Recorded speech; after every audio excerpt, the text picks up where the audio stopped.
Hello guys, welcome back to my channel Mita's blog. তো আজকে চলে এসেছি আম মাখা নিয়ে। আমি এখানে দুটি আম নিয়েছি। আমগুলোকে ভালো করে ধুয়ে নিচ্ছি, এরপর আমগুলোকে ছিলে নিচ্ছি।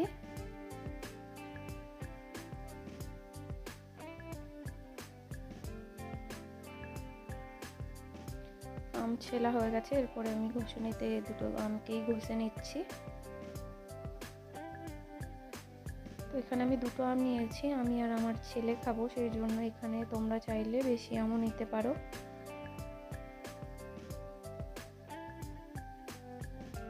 এই গরমে আম মাখা খেতে কিন্তু ভালোই লাগে, যা গরম পড়েছে।